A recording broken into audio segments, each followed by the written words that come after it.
ദൈവവും പ്രകൃതിയും മുഖത്തോട് മുഖം നോക്കിയിരിക്കുന്ന അപൂർവം ദേവസ്ഥാനങ്ങളിലൊന്നാണ് കൊട്ടിയൂർ സന്നിധി. കൊട്ടിയൂരപ്പനായി ആരാധിക്കുന്ന ശിവൻ തന്റെ അടുത്തെത്തുന്നവരെ മനം നിറഞ്ഞ് അനുഗ്രഹിക്കുന്ന ദിവസങ്ങളാണ് കൊട്ടിയൂർ വൈശാഖോത്സവത്തിന്റെ ദിനങ്ങൾ. കൊട്ടിയൂർ ക്ഷേത്രം സന്ദർശിക്കുന്ന ഭക്തർക്ക് ഒഴിച്ചുകൂടാനാവാത്ത ദർശന സന്നിധിയാണ് തളിപ്പറമ്പ് രാജരാജേശ്വര ക്ഷേത്രം. കേരളത്തിലെ പുരാതനമായ 108 ശിവക്ഷേത്രങ്ങളിലൊന്നായ രാജരാജേശ്വര ക്ഷേത്രത്തിൽ കൊട്ടിയൂർ വൈശാഖ മഹോത്സവം ആരംഭിച്ചതു മുതൽ ദിവസേന എത്തുന്നത് ആയിരങ്ങളാണ്. പരമശിവനും പാർവതീദേവിയും പ്രധാന ആരാധനാമൂർത്തികളായ കൊട്ടിയൂർ ക്ഷേത്രം പൗരാണിക ഹിന്ദു ക്ഷേത്രങ്ങളിലൊന്നാണ്. സഹ്യമലനിരകളുടെ താഴ്വരയിൽ പ്രകൃതി ഭംഗിയാൽ അലങ്കരിക്കപ്പെട്ട ക്ഷേത്രം ഒരു കാഴ്ച തന്നെയാണ്. 28 ദിവസം നീണ്ടു നിൽക്കുന്ന ഉത്സവത്തിന് ലക്ഷക്കണക്കിന് ഭക്തരാണ് ഓരോ വർഷവും ഇവിടെ എത്തിച്ചേരുന്നത്.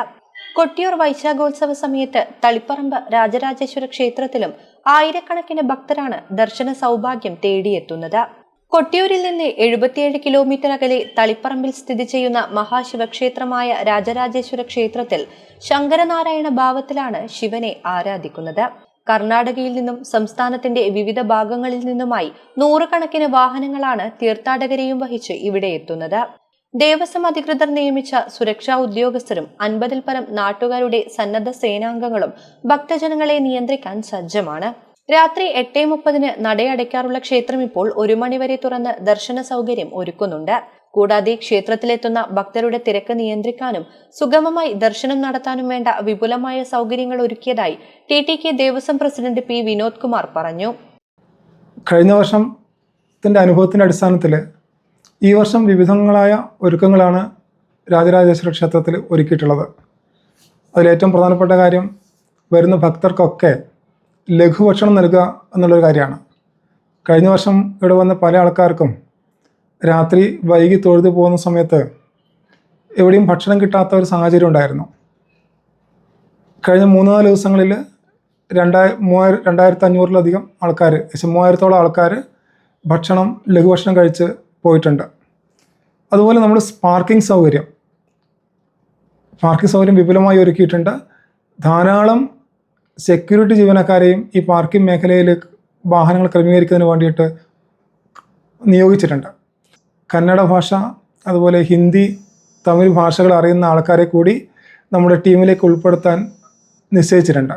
പോലീസുകാരുടെ കുറവ് ആദ്യ ഘട്ടങ്ങൾ അനുഭവപ്പെട്ടിട്ടുണ്ടെങ്കിലും ഇപ്പോഴ് സിവിൽ ഡിഫൻസിൻ്റെ ചെറുപ്പക്കാർ നമ്മുടെ സേവനത്തിന് വേണ്ടി വന്നിട്ടുണ്ട്.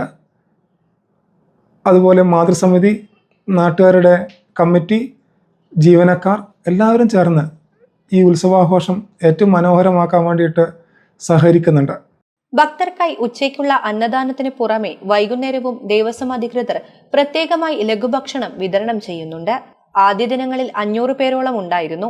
ഇപ്പോൾ ദിനംപ്രതി 2500-ഓളം ഭക്തർ ഭക്ഷണം കഴിക്കാൻ ഉണ്ടാവാറുണ്ടെന്നും വൈശാഖ മഹോത്സവം കഴിയുന്നതുവരെ ഭക്ഷണ വിതരണം തുടരുമെന്നും കോടല്ലൂരില്ലത്ത് രാജു പറഞ്ഞു. ഏകദേശം 28-ാം തീയതി മുതലാണ് ഇവിടെ രാത്രി ഈ ഭക്ഷണം തുടങ്ങിയത്. 28-ാം തീയതി വൈശാഖ ഉത്സവത്തിൻ്റെ ആഘോഷിച്ചിട്ടാണ് ഈ പരിപാടി തുടങ്ങിയത്. 28-ാം തീയതി മുതൽ ഈ വൈശാഖ ഉത്സവം കഴിയുന്നത് വരെയാണ്. ഇപ്പോൾ നമ്മളിപ്പം വെച്ചുകൊടുക്കുന്നത് ആദ്യം 28-ാം തീയതി 30 കിലോനെ വെച്ചിട്ടാണ് നമ്മൾ തുടങ്ങിയത്. അതിപ്പോൾ ഏകദേശം ഇന്നിപ്പോൾ 1.5 കിൻഡൽ താഴെ ഏകദേശം വെക്കുന്നുണ്ട്. ആദ്യം 300, 400, 500 ആളുണ്ടായിനി. ഇപ്പോൾ ഏകദേശം ഒരു 2000-2500 ആൾ കഴിക്കുന്നുണ്ട്. ഇപ്പോൾ കൊടുക്കുന്നത് റവയും മാവും നല്ല കട്ടൻ കാപ്പിയും അതിനൊപ്പം ഒടുവിൽ നാരങ്ങ അച്ചാറുമാണ് കൊടുക്കുന്നത്.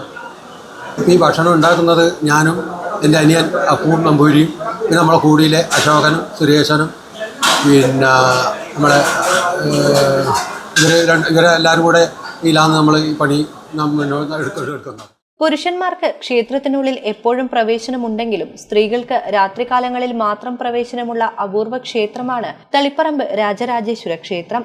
തിരുവത്താഴ പൂജയ്ക്ക് ശേഷം മാത്രമാണ് ഇവിടെ സ്ത്രീകൾക്ക് പ്രവേശനം അനുവദിക്കുന്നത്.